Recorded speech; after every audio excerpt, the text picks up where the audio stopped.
Assassin bullet എടുത്ത് അതിന്റെ അറ്റം കളയുന്നു. അതിൽ ഡ്രില്ല് ചെയ്ത് തുളയുണ്ടാക്കി എന്നിട്ട് അതിലേക്ക് ഹൈലി ടോക്സിക്കായ മെർക്കുറി ഒഴിക്കുന്നു. ഇതേപോലെ അയാൾ കുറച്ചധികം ബുള്ളറ്റുകൾ ഉണ്ടാക്കുന്നു. അയാൾ ഗണ്ണിന് വേണ്ടി പലതരം പാർട്സ് ബ്ലാക്ക് മാർക്കറ്റിൽ നിന്നും വാങ്ങിക്കുന്നു. അതെല്ലാം ഉപയോഗിച്ച് അയാൾ ഒരു ഗൺ ഉണ്ടാക്കുന്നു. അതിനുവേണ്ടി ഒരു സൈലൻസർ ഉണ്ടാക്കാൻ തീരുമാനിക്കുന്നു. അയാൾ തൻ്റെ വണ്ടിയുടെ ബമ്പർ ചവിട്ടി ഇളക്കുന്നു.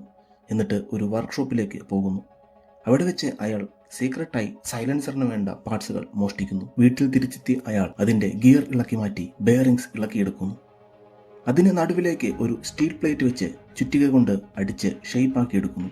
ശേഷം അയാൾ ബെയറിങ്സ് എല്ലാം ചേർത്ത് വെച്ച് ഒരു പൈപ്പിലേക്ക് വെച്ച് ഒരു സൈലൻസർ ഉണ്ടാക്കി എടുക്കുന്നു. അത് അയാൾ തൻ്റെ ഗണ്ണിൽ വെച്ച് ഉപയോഗിച്ച് നോക്കുന്നു. അതിൻ്റെ റിസൾട്ട് അമ്പരപ്പിക്കുന്നതായിരുന്നു.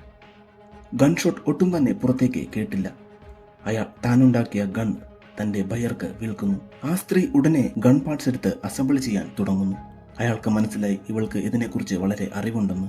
താൻ അസംബിൾ ചെയ്യുന്നതിനേക്കാൾ വേഗത്തിലാണ് അവൾ ചെയ്യുന്നതെന്ന് അയാൾ മനസ്സിലാക്കുന്നു. അവൾ ഗൺ ടെസ്റ്റ് ചെയ്യാൻ പോകുന്നു. അവർ ഒരു ടാർഗറ്റ് വെക്കുന്നു.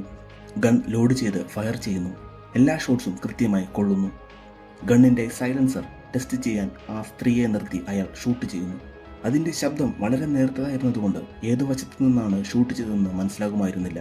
അവൾ അയാൾക്ക് ക്യാഷ് കൊടുത്ത് ഗണ്ണുമായി പോകുന്നു. പിറ്റേന്ന് ആ സ്ത്രീ ഗൺ ഉപയോഗിച്ച് ഒരു അസാസിനേഷൻ ചെയ്യാൻ പോകുന്നു. പെട്ടെന്ന് തന്നെ അവൾ ടാർഗറ്റ് ലൊക്കേറ്റ് ചെയ്യുന്നു.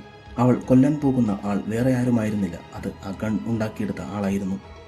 ആ സ്ത്രീ ട്രിഗർ വലിച്ചു. പെട്ടെന്ന് മെർക്കുറി ബുള്ളറ്റ് പൊട്ടിത്തെറിച്ച് അവൾ മരിച്ചു വീണു.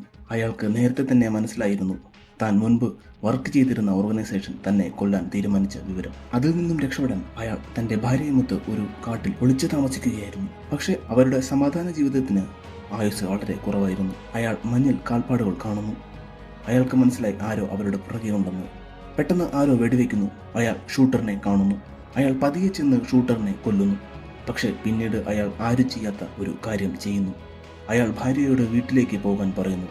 എന്നിട്ട് ഒരു ഗണ്ണെടുത്ത് അവരെ ഷൂട്ട് ചെയ്യുന്നു.